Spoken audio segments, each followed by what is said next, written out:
Boa noite, Ponte. Boa noite, igreja. Tchau, pessoal. Muito obrigado aí por esse boa noite de segunda-feira. Que Deus tenha misericórdia da vida de vocês. Boa noite. Boa noite. Olha, eu quero pedir aqui a ajuda dos meus irmãos pentecostais aqui nessa noite, porque nós estamos com problemas na nossa iluminação. E esse clima chuvoso e essa escuridão é muito propício para que os irmãos caiam num sono profundo. Então nós precisamos dos nossos irmãos pentecostais para aplaudir, para dar glória, para gritar. Pronto, está liberado, está liberado, está liberado. O importante é você não dormir, amém? Que amém de segunda-feira, misericórdia. Meus irmãos pentecostais, vamos ensinar essa igreja a dar um amém. Amém, irmãos? Amém. Pronto, isso é um amém. Isso é um amém. Estudos dizem que quanto mais você interage com o pregador, melhor a pregação fica. Então, muito do que vai acontecer aqui depende de você, certo? Gente, estou voltando aí de um período de férias. Estive viajando com a Vanessa por 15 dias e confesso aos irmãos que me assustei no meu retorno. Me assustei porque nos últimos anos, quando saí de férias, sempre que nós voltávamos, as pessoas nos recebiam dizendo: pastor, que saudade, que bom que você voltou. E ali era um tempo bem legal, mas em especial esse ano, quando eu volto de férias, alguns irmãos me receberam de uma forma diferente. Eles me receberam dizendo assim: já voltou? E aí eu comecei a ficar muito preocupado com o meu emprego, com minha profissão. Mas brincadeiras à parte, muito feliz de poder saber que a igreja é essa família, essa comunidade maravilhosa, onde Deus, através do seu Espírito, levanta todo um povo, para que esse povo se edifique, se ensine, vive à luz dessa maravilhosa comunhão. Nós não somos um império, nós não dependemos de um imperador, de um comandante. A igreja só tem um dono, que é o Senhor Jesus Cristo. E é muito bom poder descansar, estar passeando, se divertindo com a minha amada, sabendo que quem cuida da igreja é o Senhor. Mas eu não quero ficar muito tempo longe não, porque o povo aí já está, Enfim. Se você não esteve aqui no domingo passado, que Deus tenha também misericórdia da sua vida. Você perdeu o culto de Páscoa, a data mais importante para a gente celebrar a ressurreição. Você não estava aqui, mas em respeito a você que faltou, nós vamos conversar hoje à luz de um texto. Mas antes de entrar no texto em si, eu gostaria de fazer essa menção, te situar do que nós tratamos no domingo passado. Domingo passado nós falamos acerca de Lucas capítulo 24, onde Jesus, após ser reconhecido por aqueles discípulos que estavam no caminho de Emaús, ele desapareceu da vista daqueles discípulos. E aí se tem muitas questões e perguntas e alternativas para onde é que Jesus foi? Como é que ele desapareceu? O que aconteceu depois? Bom, eu sei que nós não estamos aqui fazendo uma abordagem cronológica, nós não podemos afirmar literalmente que Jesus apareceu em outro lugar e fez alguma coisa, mas do ponto de vista pedagógico, gosto muito de pensar em João capítulo 21, como uma sugestão de continuidade daquilo que nós tratamos no domingo anterior. Então, se em Lucas capítulo 24, Jesus desaparece, nesta noite nós vamos tratar de uma passagem do texto sagrado, onde diz que Jesus apareceu. Então nós vamos conversar sobre isso, mas ainda assim, pensando no que nós tratamos na semana passada, o que mais me chamou a atenção naquela celebração foi poder constatar a possibilidade muito forte de que nós somos parecidos com aqueles discípulos no caminho de Emaús. Sabemos sobre a ressurreição e mesmo assim podemos viver sem que isso tenha nenhum impacto nas nossas vidas. Então eu quero ler com vocês o texto de João capítulo 21, do verso 1 ao verso 19. Se você trouxe uma Bíblia de papel, talvez você não vá conseguir ler por conta do problema de iluminação que nós estamos tendo em decorrência da chuva, mas você pode acompanhar nos telões o texto que nós vamos tratar nessa noite. João capítulo 21, do verso 1 ao verso 19. A Bíblia diz assim: depois disso, Jesus apareceu novamente aos seus discípulos, à margem do mar de Tiberíades. Foi assim: estavam juntos Simão Pedro, Tomé, chamado Dídimo, Natanael, de Caná da Galileia, os filhos de Zebedeu e 2 outros discípulos. Vou pescar, disse-lhes Pedro. Nós também vamos com você, disseram eles. Eles foram e entraram no barco, mas naquela noite não pegaram nada. Ao amanhecer, Jesus estava na praia, mas os discípulos não o reconheceram. Ele lhes perguntou: filhos, vocês têm algo para comer? Não responderam. Ele então disse: lancem a rede ao lado direito do barco e vocês encontrarão. Assim fizeram, mas não conseguiram recolher a rede por causa da quantidade de peixes. O discípulo a quem Jesus amava disse a Pedro: é o Senhor. Simão Pedro, ouvindo-o dizer isto, vestiu a capa, pois a havia tirado, lançou-se ao mar. Os outros discípulos vieram no barco, arrastando a rede cheia de peixes, pois estavam apenas a cerca de 200 côvados da praia. Quando desembarcaram, viram ali uma fogueira, peixe sobre a brasa e um pouco de pão. Jesus lhes disse: tragam alguns dos peixes que acabaram de pescar. Simão Pedro entrou no barco e arrastou a rede para a praia. Ela estava cheia, tinha 153 grandes peixes. Embora houvesse tantos peixes, a rede não se rompeu. Jesus lhes disse: venham comer. Nenhum dos discípulos tinha coragem de lhe perguntar: quem és tu? Pois sabiam que era o Senhor. Jesus aproximou-se, tomou o pão e deu a eles, fazendo o mesmo com o peixe. Esta foi a 3ª vez que Jesus apareceu a seus discípulos depois de ter ressuscitado dentre os mortos. Depois de comerem, Jesus perguntou a Simão Pedro: Simão, filho de João, você me ama mais do que estes? Ele disse: sim, Senhor, tu sabes que te amo. Jesus disse: cuide dos meus cordeiros. Novamente Jesus disse: Simão, filho de João, você me ama? Ele respondeu: sim, Senhor, tu sabes que te amo. Jesus disse: pastorei as minhas ovelhas. Pela 3ª vez, ele lhe disse: Simão, filho de João, você me ama? Pedro ficou triste, porque Jesus lhe perguntou pela 3ª vez: você me ama? E lhe disse: Senhor, tu sabes todas as coisas e sabe que te amo. Jesus lhe disse: cuide das minhas ovelhas. Em verdade lhe digo que quando você era mais jovem, se vestia e ia para onde queria, mas quando for velho, estenderá a mão e outra pessoa o vestirá e o levará para onde você não deseja ir. Vamos orar?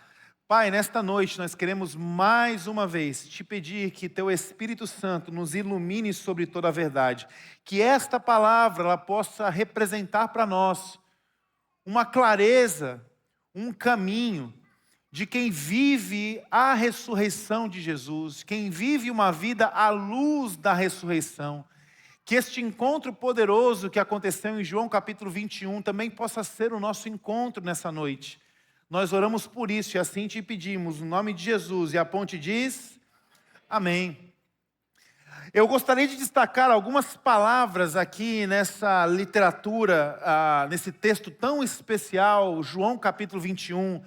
Algumas coisas que me saltam aos olhos, me aquecem o coração, verdades profundas que se encontram com a nossa vida e pedem de nós uma resposta. Antes de falar do texto em si, uma curiosidade teológica. Alguns teólogos costumam dizer que João capítulo 21 não foi escrito por João. Eles costumam olhar e dizer, olha, isso aqui é um autor desconhecido, porque quando olham para o texto, percebem que João, no capítulo 20, ele encerra o capítulo 20 com chave de ouro. Ele já se despede, ele encerra tudo, ele terminou o que ele tinha para dizer.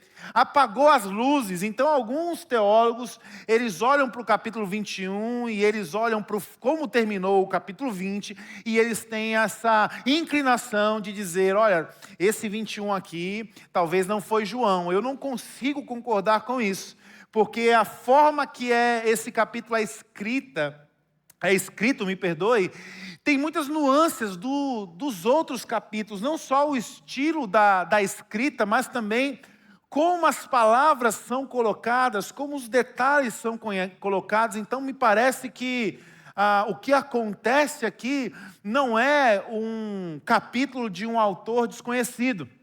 E para refutar essa ideia de que se ele escreveu só até o capítulo 20, se foi ele que escreveu o 21, por que ele terminou o capítulo 20 da forma que terminou? Eu gosto de pensar que é como alguém que está apagando as luzes, saindo do trabalho e diz assim, esqueci minha carteira, e daqui a pouco ele volta.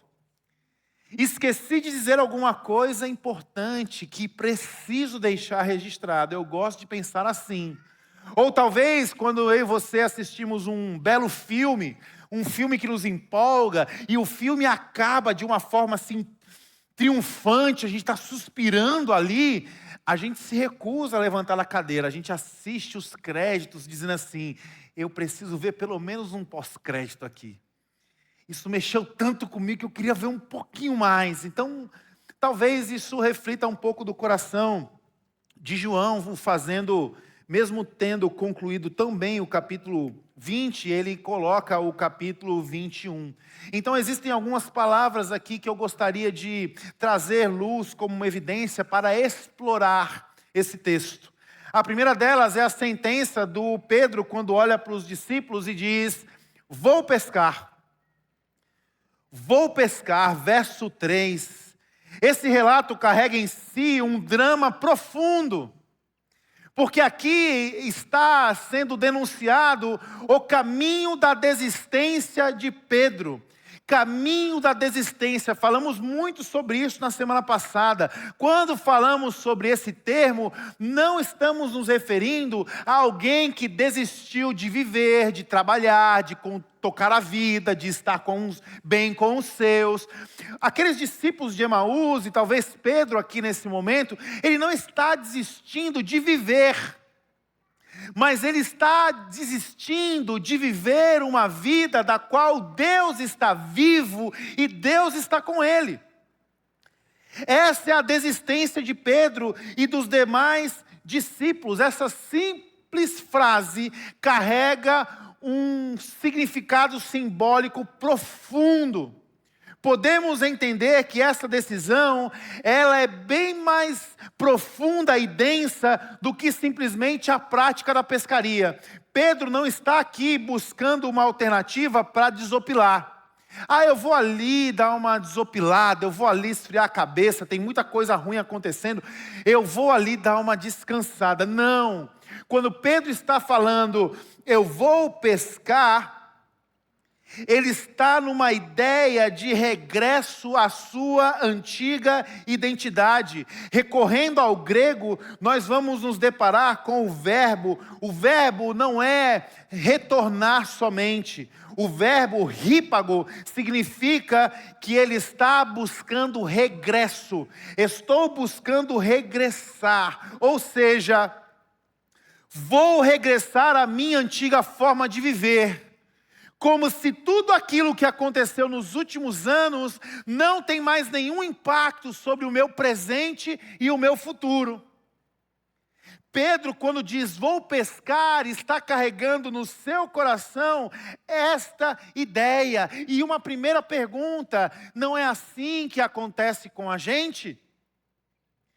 Começamos muito bem a nossa caminhada. Quando você começa a caminhar com Jesus, como foram os teus primeiros dias? Como você experimentou tudo o que acontecia? Como o poder de um Cristo vivo impactava o seu presente e lhe dava uma perspectiva de futuro, firmando valores, princípios, escolhas. Começamos bem, mas depois de alguns anos, parece que somos tentados a percorrer o mesmo caminho da desistência. Vou regressar. Alguns casamentos, algumas famílias sofrem com isso também. Pessoas que começam muito bem, o que querem começar com alguém, mas ao passar dos anos, parece que essas pessoas, elas regressam e aquilo que elas vivem uma com a outra, já não tem mais nenhum poder no seu presente, nem tampouco no seu futuro, regressaram. Quantos de nós, na virada do ano, nos parecemos com o Pedro, dizendo, esse ano eu vou ser fitness. Os primeiros 3 meses são meses de academia.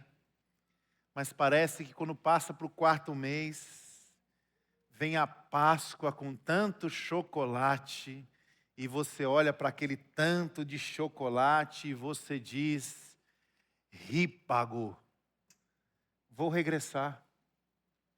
Sem perceber, voltamos à escuridão. Sem perceber, a nossa fé começa a declinar e a nossa vida atual não tem mais nenhuma expressão de que um dia nós recebemos o convite do nosso mestre, siga-me. O problema, meus irmãos, não é pescar.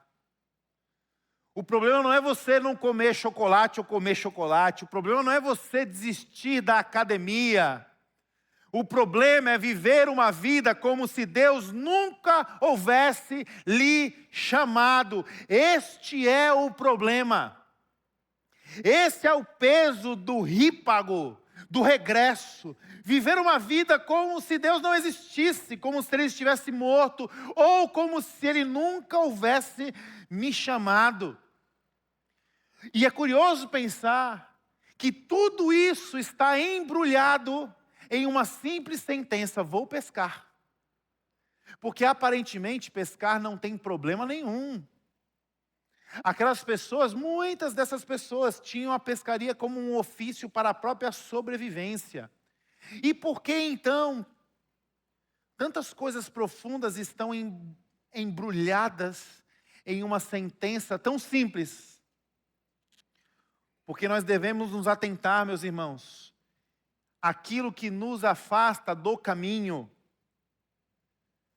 As regressões, elas não começam de forma pirotécnica. Elas não surgem de forma exagerada. Precisamos tomar cuidado com as regressões silenciosas. Muitas vezes, são as pequenas mudanças que podem nos levar para longe dos caminhos eternos. São as pequenas coisas. Muitas vezes são as pequenas negligências de disciplinas espirituais básicas que nos ajudam nessa batalha entre a carne e o espírito, quando nós negligenciamos estas coisas. Nós vamos para longe de Deus. Muitas vezes a nossa regressão silenciosa, ela está em 4 horas de tela e nem 1 minuto de palavra. 6 horas de séries e maratonas, pouquíssimos minutos de oração.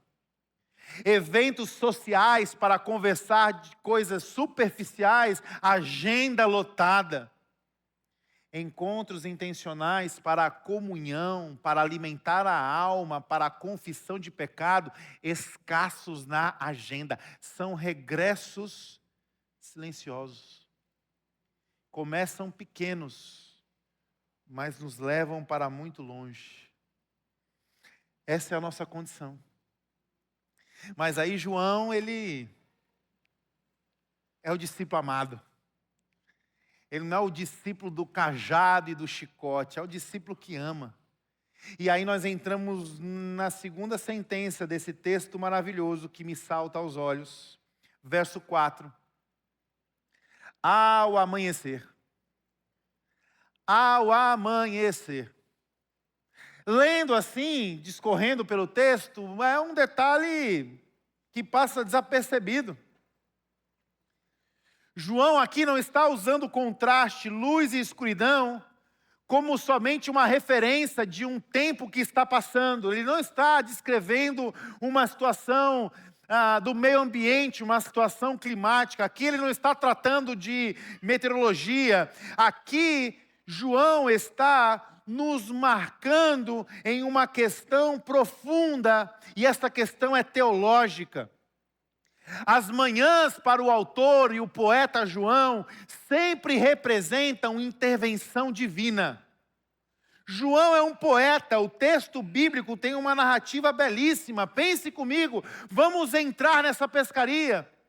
Olha o que está acontecendo: homens perdidos na escuridão, frustrados e tentando voltar a praticar aquilo que parece que nunca foram chamados a fazer. Como assim, Johan? Esses pobres coitados desses pescadores, às vezes que eles aparecem pescando na Bíblia, eles não pescam nada. Se eu tivesse no lugar do Pedro, eu estava encrencado com Jesus, eu ia dizer: Jesus, pesquei tanto, e o Senhor decide botar as 2 vezes que eu não pesco nada, são as 2 que vão ficar para todo mundo saber. Olha a ilustração que João está trazendo para nós. Homens perdidos na escuridão, frustrados, tentando voltar para aquilo que nunca foram chamados a fazer. Essa é a vida do pecado, meus irmãos.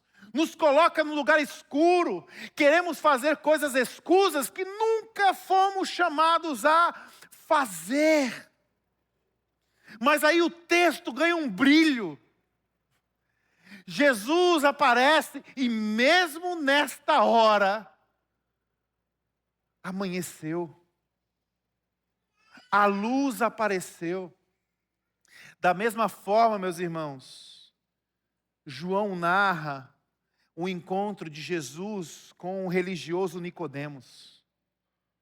Da mesma forma, um homem perdido na sua escuridão vai buscar Jesus enquanto era noite.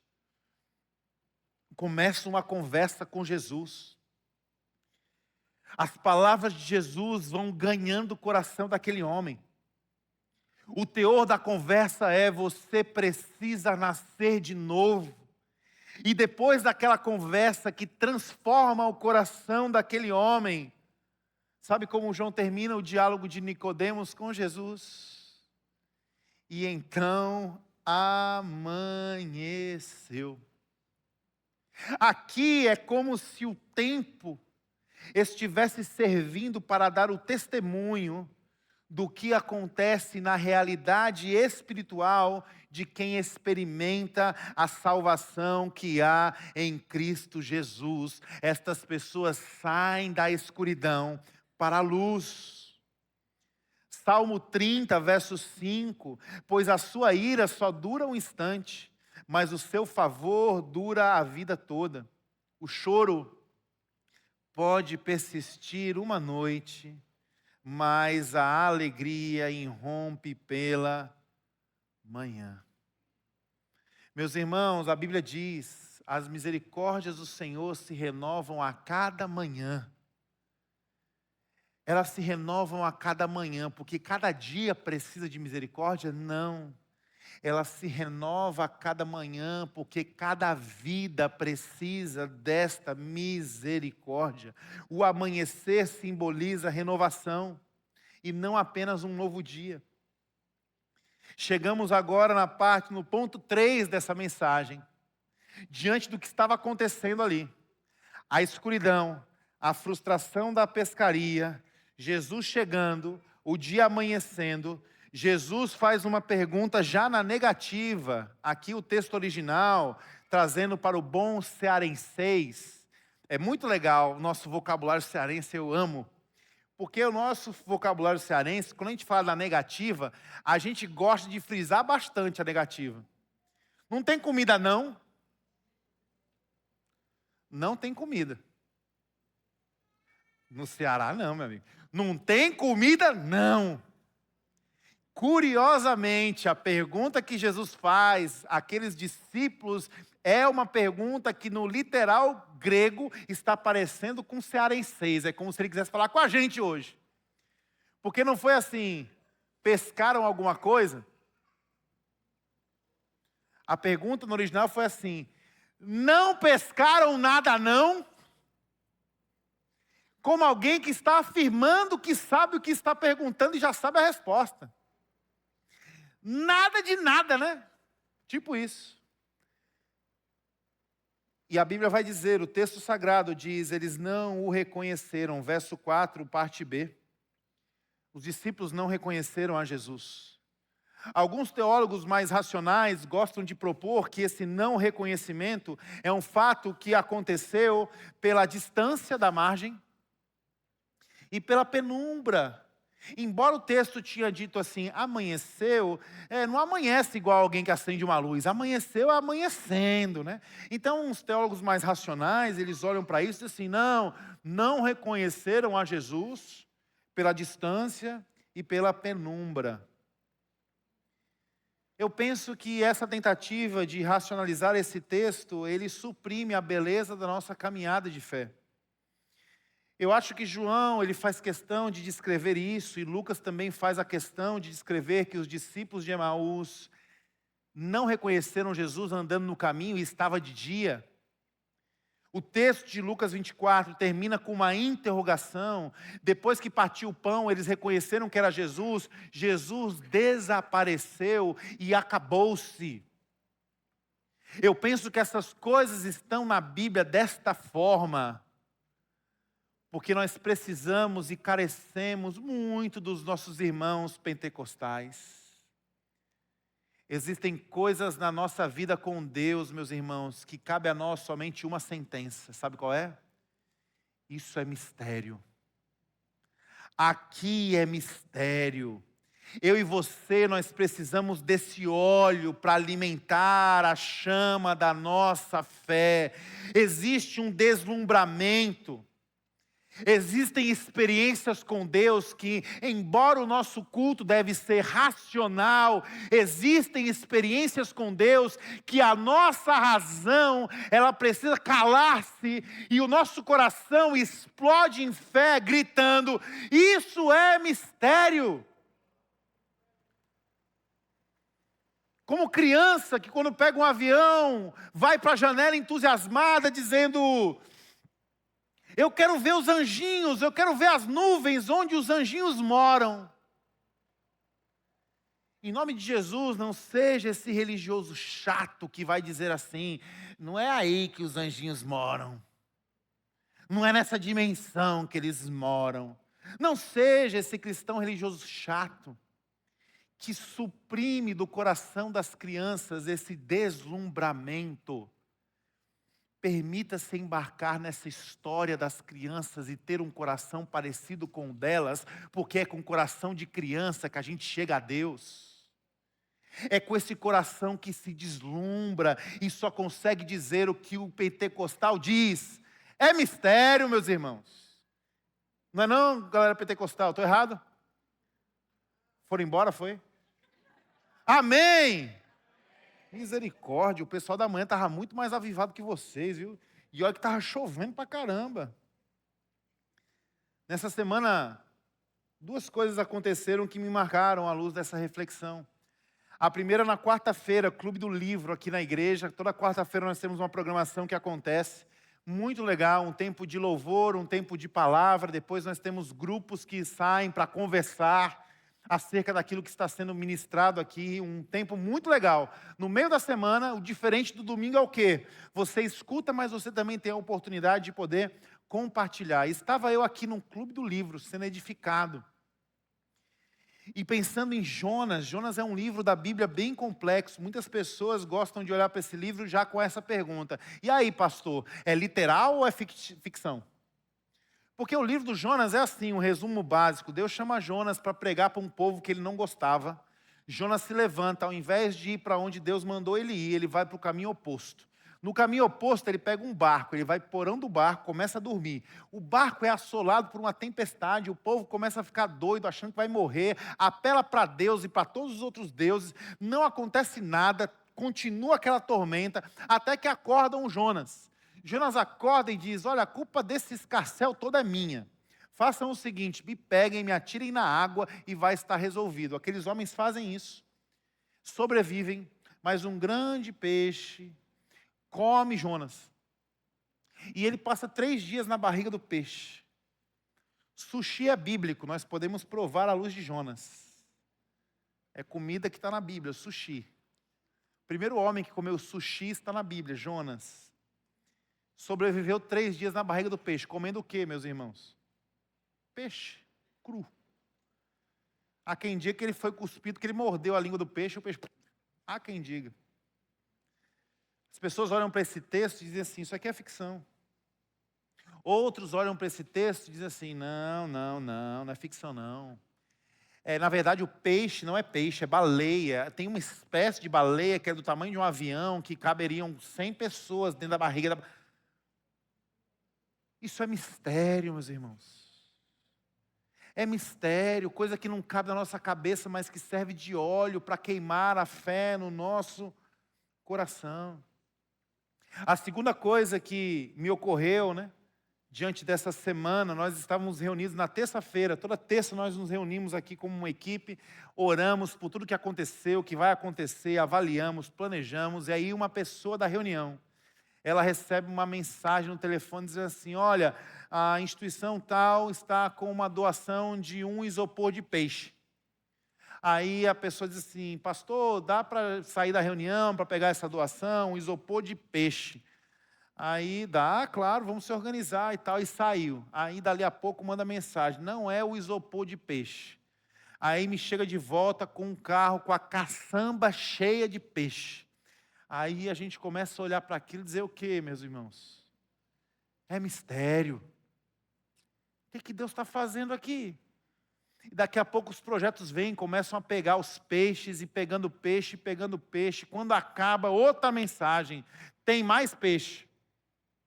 Aí o povo sai no carro para pegar mais outra caçamba de peixe. O que era um isopor de peixe se tornou 780 peixes. É mistério. Aí nós começamos a brincar. Nós estamos vivendo aqui a multiplicação dos pães e dos peixes. Começamos a brincar com isso. E o povo vindo retirar peixe, pegando peixe, os projetos pegando peixe. E a gente brincando, olha aqui, Deus está nos levando para a multiplicação dos pães e dos peixes. Dando risada. Na quarta-feira chega a mensagem para a pessoa, temos uma doação para vocês. Mais peixe? Não. 1,8 toneladas de farinha. É os pães que começaram a chegar. A gente começou a dar risada, a louvar a Deus, vendo esse movimento acontecendo na semana da Páscoa, pães, peixes, o povo sendo alimentado. Aí para completar o que é mistério, eu peguei o telefone e botei aonde? No ChatGPT. ChatGPT, quantas pessoas são alimentadas com 780 peixes e 1,8 toneladas de farinha? O ChatGPT diz assim, pelo menos 5.200 pessoas vão comer pão e vão comer peixe. E mais 12.000 vão comer só pão. O que é isso, irmãos? É mistério. É coisas que a gente passa e que a gente tem que se deslumbrar. Isso faz parte da nossa caminhada. A ideia desse deslumbramento, desse espanto, faz parte de quem é maduro, pois isso é manutenção do nosso coração, e quem é maduro na Bíblia precisa ter um coração como de criança. Larry Crabb dizia isso, o crescimento espiritual envolve momentos em que nós não vamos enxergar claramente. Tem alguma coisa que está complicada de você enxergar na sua vida aí? está difícil de enxergar alguma coisa com clareza, se você racionalizar isso, a sua fé vai para o ralo. Coloque o deslumbramento como esse óleo no seu coração que queima a sua fé e entenda, se você não está enxergando algo claramente, é porque você está sendo chamado para um outro nível no seu crescimento espiritual. Jesus não é imediatamente reconhecido após a ressurreição. Isso aponta que existem questões na nossa caminhada, que a revelação ela é progressiva. E uma fé madura, por ser madura, ela suporta aquilo que é mistério. Quarta coisa desse texto agora está em João capítulo 21, no verso 7. Uma outra questãozinha que parece simples, mas que quando nós entramos na história, isso ganha uma outra dimensão. Verso 7 diz: João sussurra no ouvido de Pedro: é o Senhor. Qual o movimento que Pedro faz? O texto diz que Pedro pega a sua capa, se veste, pula na água para sair nadando e encontrar Jesus. Você já parou para pensar sobre isso? Sim, brevemente. Qual o sentido disso? Irmãos, para ajudar, por que Pedro tira a capa e vai pescar? É uma boa pergunta. A capa naquele contexto, naquela época, ela servia para algumas coisas muito específicas. Aqueles homens, geralmente, eles vestiam as suas roupas íntimas, eles vestiam o trapo, que era a roupa íntima, eles vestiam a túnica, a sua roupa, e eles vestiam também uma capa. A capa, ela era colocada para algumas questões. A primeira delas, proteção do frio. Então, a capa não era feita de um tecido fino.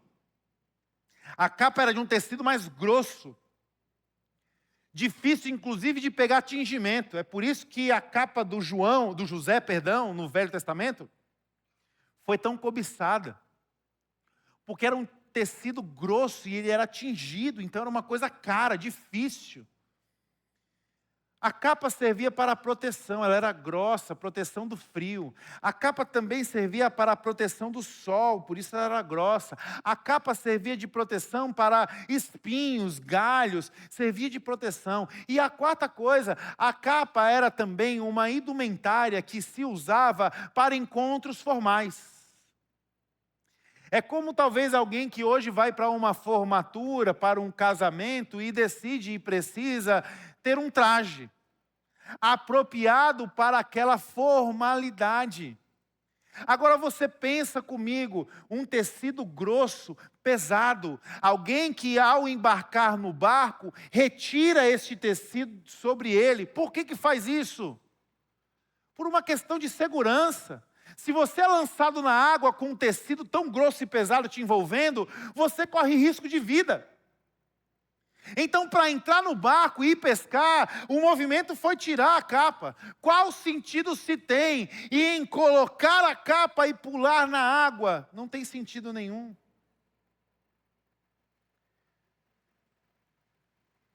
Do ponto de vista da logística do que acontece, não tem sentido nenhum. Mas isso revela aspectos do coração de Pedro. Assim como Adão, quando peca contra Deus e desconfia que Deus tem algo bom para ele, continua desconfiando e tem medo de Deus, Adão se esconde no jardim. Assim como o filho pródigo, quando está voltando para sua casa, ele não tinha como se vestir. Ele não tinha recurso para se vestir. Mas ele tenta se vestir de uma capa, e a sua capa é um discurso diplomático. Pai, pequei contra os céus e contra ti, não sou mais digno de ser chamado teu filho. Aqui nós estamos vendo a repetição dessa história, quando Pedro veste a capa. Vestir a capa e pular na água é uma reação natural de quem tinha no coração um desejo de se reencontrar com o Mestre, mas carregava neste mesmo coração a culpa de quem não tem intimidade, a culpa da traição, a culpa do abandono, a culpa de dizer: eu quero encontrá-lo, mas eu não sei o que ele vai fazer comigo, então eu preciso colocar algo que me proteja. Reação natural de quem não tem intimidade. No Natal, o momento que nós comemoramos com a nossa família vem para a nossa casa. O Natal é uma data legal, porque a gente coloca a roupa de sair para ficar em casa, para receber a nossa família, os nossos amigos. A pergunta: por que você não recebe essas pessoas de pijama? Por que você não recebe essas pessoas com o seu bafão, com o seu cabelo armado, com a remela dos seus olhos? Não é por uma questão somente de educação. Não é somente para preservar a vida dessas pessoas. Meus irmãos, só quem tem o direito de encontrar conosco nas primeiras horas da manhã, enquanto nós estamos sendo aquele meme ambulante, são as pessoas que detêm de nós intimidade. E aqueles que não detêm conosco intimidade, precisam nos encontrar na condição de que estejamos cobertos com alguma capa. Eu respeito e entendo a tradição de algumas igrejas mais fundamentalistas, tradicionais, onde os pastores decidem usar uma indumentária diferente. Existe a roupa para ver Deus. Eu respeito isso do ponto de vista de uma reverência. Mas eu critico esse tipo de conduta do ponto de vista de uma intimidade. Deus não está esperando de nós a melhor roupa para que nós possamos ser aceitos. Deus não está esperando que o encontro aconteça pela sua capacidade moral de saber o que vestir, o que portar e o que você pode trazer. Deus não está esperando isto. É por isso que na praia o pão já está pronto, o peixe já está na brasa, porque nós temos um Deus que nos chama para o encontro sem esperar absolutamente nada de bom que venha das nossas mãos. Nós não podemos experimentar a graça de Deus enquanto estivermos escondidos por trás das nossas capas. E aí o João nos ajuda mais uma vez. Quando no início do seu evangelho ele escreve dizendo: o verbo habitou entre nós, cheio de graça, mas também cheio de verdade. Graça e verdade. É assim que a história sobre a graça alcança Pedro e alcança a todos nós, à medida que Jesus traz a luz da verdade sobre o coração e as motivações de Pedro. O termo vestiu-se sugere autoconsciência de quem estava vulnerável. Tentativa de resolver uma razão de vergonha. Mesmo padrão bíblico quando está se referindo a Adão se escondendo no jardim. Não podemos querer experimentar a graça de Deus escondidos atrás das nossas capas. Jesus sabe disso. Mas mesmo assim, Jesus faz um convite àqueles homens. Vocês estão disfarçados? Vocês estão desconfiados? Vocês não sabem o que eu vou fazer com vocês à luz de tudo aquilo que aconteceu? Venham comer. É o convite de Jesus. Venham comer. Assim como na história de Lucas 24, a refeição está presente. Lucas 24, quando Jesus parte o pão e é reconhecido, aqueles discípulos dizem assim: não queimava o nosso coração enquanto aquele homem nos explicava as Escrituras ao longo do caminho? O nosso coração não começou a queimar quando a gente ouviu aquela mensagem? Meus irmãos, muitas mensagens podem tocar o nosso coração, mas o que vai transformar a minha e a sua vida de dentro para fora não é somente a proclamação da palavra, mas é experimentar essa palavra acontecendo em meio à comunhão da mesa. É experimentar esse mistério de dois ou mais reunidos em nome de Jesus, e ali Jesus está. Se você quer experimentar os poderes da ressurreição, não fique somente consumindo palavra que atende os seus ouvidos e te admira na sua inteligência. Traga e traduza aquilo que você aprende e escuta para a mesa. Estabeleça comunhão com as pessoas. Sirva as pessoas, porque é nessa dimensão da mesa, da comunhão e do serviço que os nossos olhos se abrem. É nessa dimensão do partir do pão. A mesa representa um lugar de cura, reconciliação e de missão. E ali, então, tudo isso começa a acontecer. Quando nós caímos nas 3 perguntas. Pedro, tu me amas? Sexto e último ponto da minha mensagem. O português não nos deixa se aproximar do que está acontecendo no texto original. A pergunta de Jesus não é: Pedro, tu me amas? Pedro, tu me agapao? Pedro, tu me ama a ponto de morrer por mim? Pedro, tu me ama até o fim? O que acontece? João capítulo 13, na noite que Jesus havia sido traído, após o lava-pés, João faz questão de descrever este evento com uma ambiência. O que estava no ambiente do cenáculo, da sala, da mesa, dos discípulos de Jesus, João descreve dizendo assim: tendo amado os seus, amou-os até o fim. João está dizendo, está acontecendo uma demonstração profunda de amor através do nosso mestre, e esse amor é um amor sacrificial, esse é um amor comprometido, entregue. Aqui está acontecendo isso, é o que ele descreve em João capítulo 13, tendo amado os seus, amou-os até o fim. Ali, quando Jesus anuncia que iria ser traído, naquela ambiência de um amor sacrificial, Pedro se levanta, e diante daquilo diz: isso não vai acontecer. Você não vai morrer porque eu vou morrer por você. Você não vai morrer porque eu sacrificaria a minha vida por você. Algumas pessoas olham para isso e pensam assim: não, mas Johan, o Pedro não mentiu.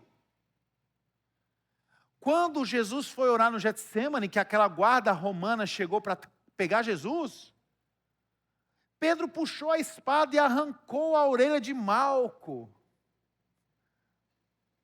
Existe uma grande diferença no amor ágape do que aconteceu no jardim do Getsemane.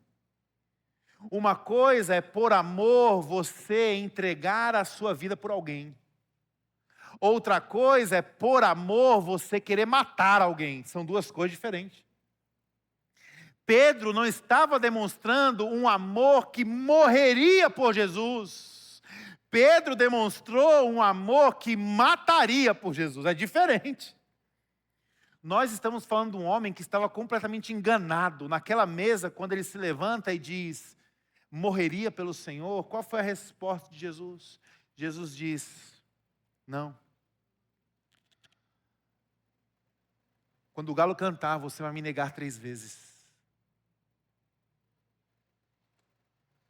Esse foi o último diálogo que Pedro havia tido com Jesus. Agora Pedro estava na praia, diante de Jesus. A pergunta de Jesus é: morreria por mim? Você me agapaou, Pedro? Você me agapaou? A resposta de Pedro também não está dando para ver no português. Falha. A resposta do Pedro é: eu só te filéu. Filéu é a expressão do amor que não se sacrifica. Ele pode até ser o amor que mata. Sabe o amor que você tem pelos caras que você nem conhece no castelão e você abraça e fica pulando, cantando aqueles hinos de louvor a um time? E quando o time faz um gol ou leva um gol, vocês se quebrantam juntos ali? E se abraçam como se fosse de uma família? Amor filéu. Quando tem briga entre as torcidas, você é até capaz de matar alguém em prol de quem está vestindo a mesma camisa que você. Mas você não tem a capacidade de morrer por essa pessoa. Pedro, você me ama a ponto de morrer por mim? Não, Jesus, eu só gosto de você. Perceba a pergunta. O nível do amor está aqui. O nível da resposta está aqui. E mesmo com essa discrepância, Jesus ainda diz: está tudo certo. Como assim? Pastorei as minhas ovelhas. Primeiro texto, perdão, pastorei os meus cordeiros. Existe uma diferença entre cordeiro e ovelha aqui, nós vamos falar disso. Pastorei os meus cordeiros. Até aqui parece que está normal, sabe por quê, gente? O que é cordeiro? Cordeiro é ovelha nova, é filhote de ovelha. É como alguém num diálogo está dizendo assim: olha, como você me ama aqui, o nível que você vai ter comigo é aqui. Depois Jesus diz assim: você morreria por mim mais uma vez? E Pedro responde: eu só gosto de você. Aí Jesus diz: apacenta as minhas ovelhas.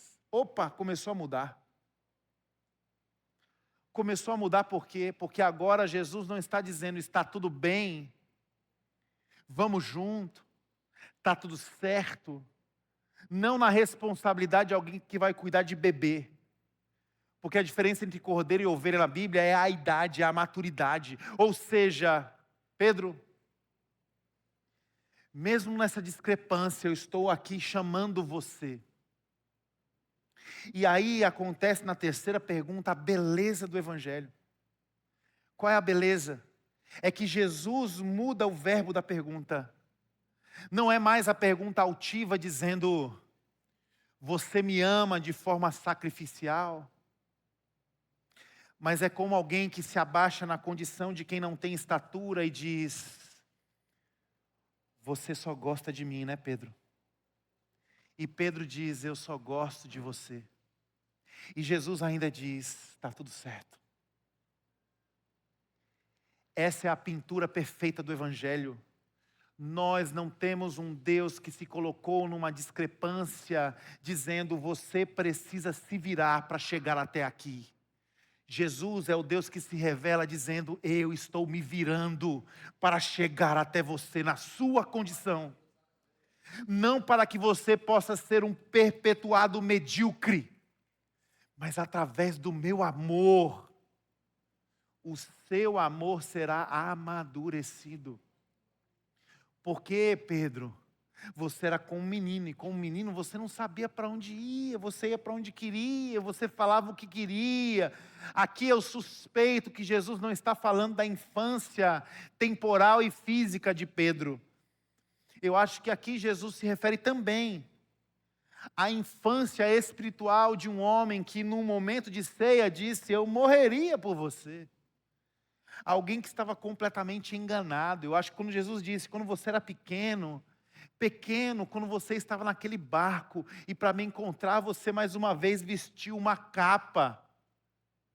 Quando você era pequeno, você fazia o que você queria, mas vai haver um tempo onde vão te pegar pela mão, vão te vestir, vão te levar para um lugar para onde você não quer ir. E Jesus estava se referindo à morte do seu discípulo. Como Pedro morre? A história diz que ele morre crucificado. Mas ao ser crucificado, ele exige uma única condição: me crucifiquem de cabeça para baixo, porque eu não sou digno de morrer como o meu Senhor. Qual foi a final da vida de Pedro? Um homem que entregou a sua vida pelo seu Senhor. Um homem que experimentou um só gosto de você, se transformando em um eu te agapao.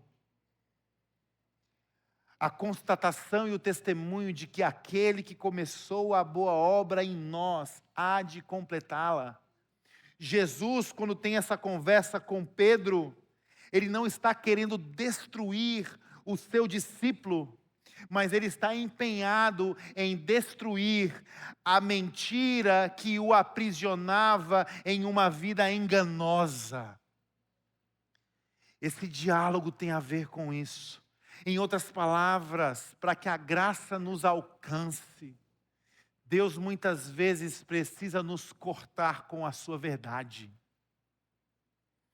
Para que a cura seja ministrada em nós, Deus precisa abrir e revisitar algumas feridas com a verdade. Concluindo então, o que nós podemos aprender deste encontro, onde Jesus, ao invés de desaparecer, ele aparece. Primeiro, abandone o seu regresso silencioso.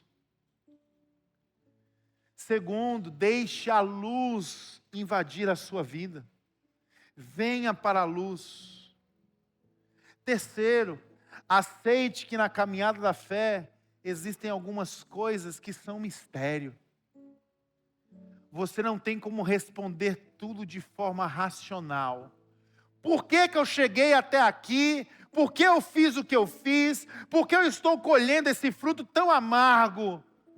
Para que a sua fé seja madura, em alguns momentos você precisa baixar a sua cabeça e dizer: eu não estou reconhecendo o Senhor, mas Ele está aqui.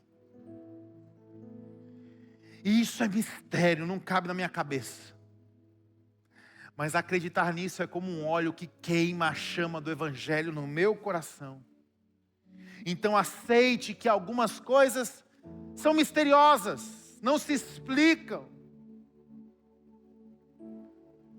Quarta coisa, tire a sua capa. Tire as suas fantasias. Pare de colocar coisas que fragilizam a sua intimidade com Deus. Diante de Deus, se você tiver que chorar, chore. Se você tiver que gritar, grite. Se você tiver até mesmo que dizer coisas absurdas, diga. Mas não troque aquilo que está no seu coração na tentativa de impressionar Deus com as suas palavras, porque isso é uma mentira. Não abra mão de viver a comunhão com as pessoas que são da sua fé. Deixe essas pessoas te verem de pijama. Deixe essas pessoas participarem dos seus momentos difíceis. Deixe essas pessoas poderem compartilharem com você não só os seus sorrisos, mas também as suas lágrimas. Não abra mão da comunhão, da mesa, do partir do pão, de estar reunido em nome de Jesus com as pessoas. E por fim, Jesus, nós ainda estamos no tempo e no momento de vivermos essa graça, de um Jesus ainda nos perguntando: você me ama? Eu tenho algo para você. Você está disposto? Eu tenho algo para você. Como você vai responder a este encontro? O que você deve fazer? É uma questão sua e do Espírito de Deus.